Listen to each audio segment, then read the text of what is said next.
Last week, Anthropic, the company behind Claude, announced a new AI model called Claude Mythos Preview. It is, by every benchmark they've used to assess it, the most capable AI model in existence. But Anthropic has decided not to release it to the public. Essentially, Anthropic is holding it back because of the cybersecurity risk. Quite simply, a model this powerful in the hands of bad actors could be disastrous. In this video, I want to dig into those risks, but I also want to dig into the risks of this technology in the hands of good actors. You see, Claude Mythos Preview is not just powerful, it has preferences, and some might say, a personality. The question on everyone's lips is, are we ready for something so powerful? But there is a second question I think we need to ask. Are we ready for something so peculiar? Let's get into it.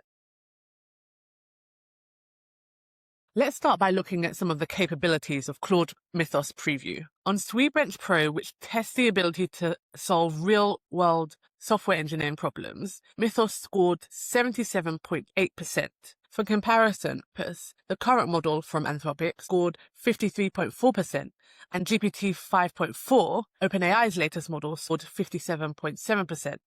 So Mythos's 77.8% is roughly 20 points above the previous best. On Terminal Bench, which measures the ability to use a computer terminal to accomplish tasks, it scored 82%, up from 65% with Claude Opus. On the US Math Olympiad, it scored 97.6%, more than double the previous model's score. These improvements are significant. In particular, we've seen with Claude Opus that a model's coding ability is a very powerful signifier of its more general ability. If a model is good at coding, it can use or build software to do lots of other things. Thus, these capabilities make Claude Mythos a very attractive prospect for any of us who use LLMs, and of course, a very lucrative commercial prospect for Anthropic. So let's look at what's holding them back from releasing it.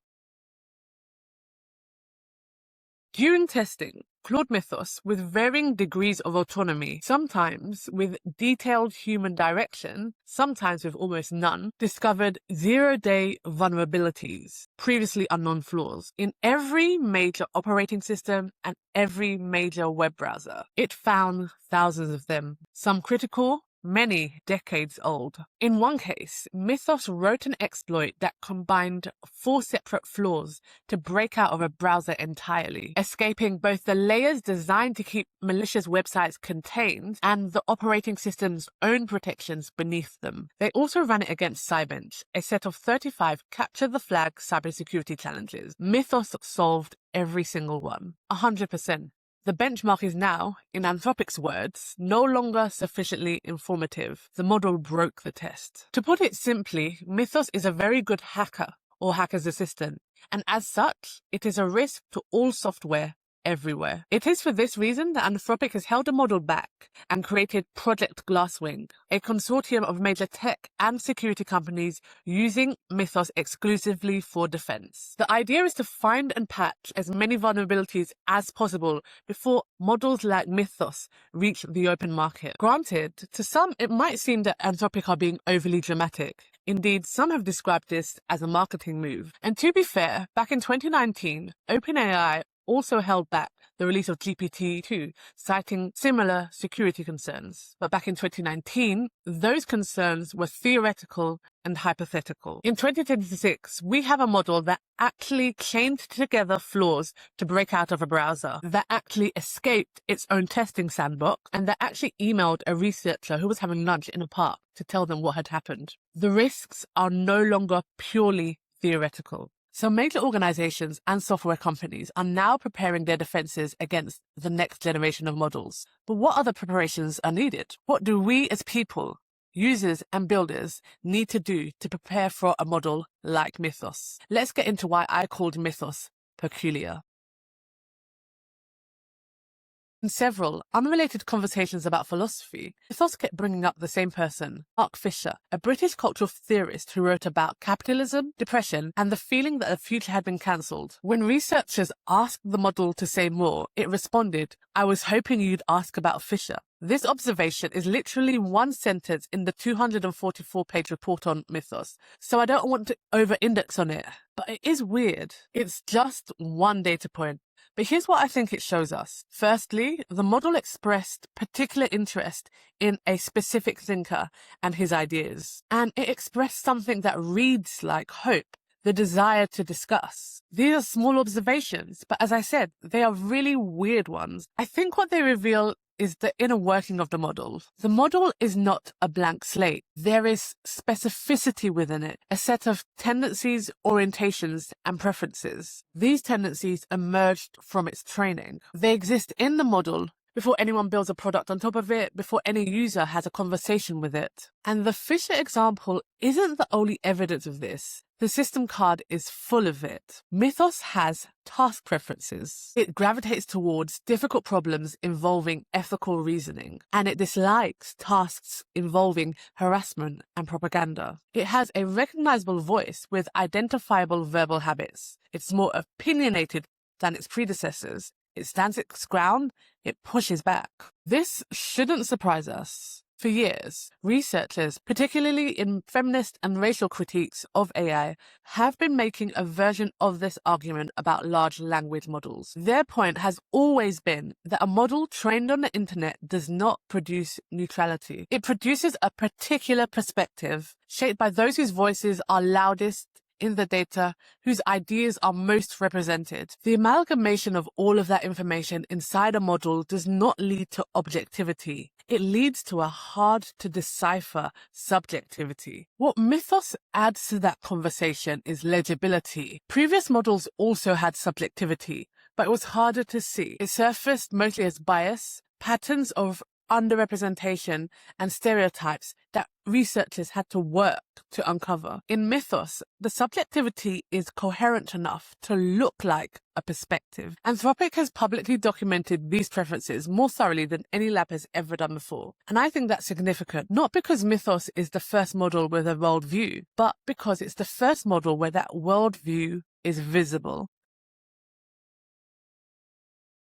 So what does that mean for us in practice? No matter what your perspective is on LLMs, I hope that we can all agree that we are dealing with something new, or at least something different to the computers that we have interacted with in the past. And when it comes to LLMs like Mythos, I think there's a risk of us mistaking them for things that they aren't. Specifically, I think there are two mistakes that people are likely to make. To be honest, I think these are mistakes that people are already making, but a model like Mythos is just likely to exacerbate them. The first is to encounter this specificity and overread it.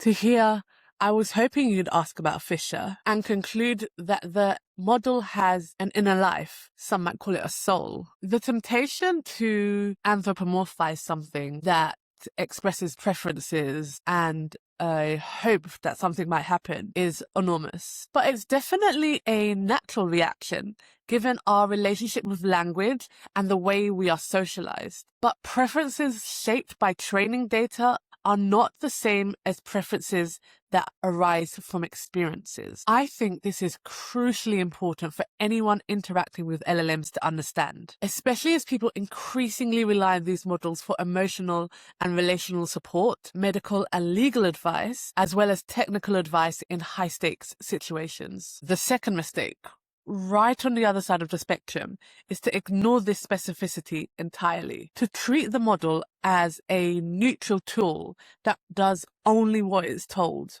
This is a particular concern for builders who will seek to build on top of the models, for example, by creating a system prompt and assuming that by developing a specific persona via the system prompt, that's the whole story. A person building a product on top of Mythos might carefully design a persona via a system prompt and assume that that is sufficient to control the model's behavior. The problem is the model's own tendencies, its inclination to push back, to steer towards certain topics, to wrap up conversations it finds unstimulating. will interact with whatever identity you lay on top. And if you don't know what these tendencies are, you won't understand why your product sometimes behaves in ways you design. When I speak of these mistakes, I'm not aiming to criticize those of us who make them. Both are natural responses to something genuinely new, but both share the same failure. Both refuse to sit with a model as it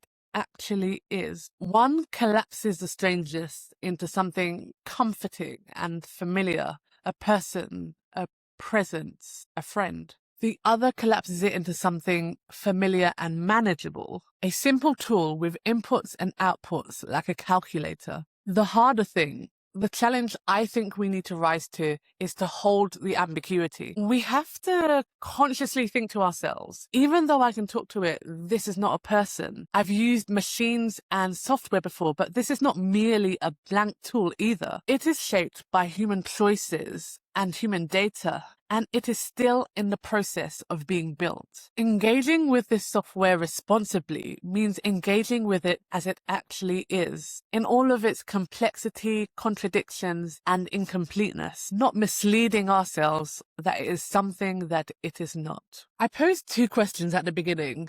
The first, are we ready for something so powerful? Anthropic have answered that one for us. The answer being no. We need to harden our security infrastructure across the industry, across the world really. The second question, are we ready for something so peculiar? Again, I think the answer here is no. But I think we can find insight in the very thinker Mythos kept returning to.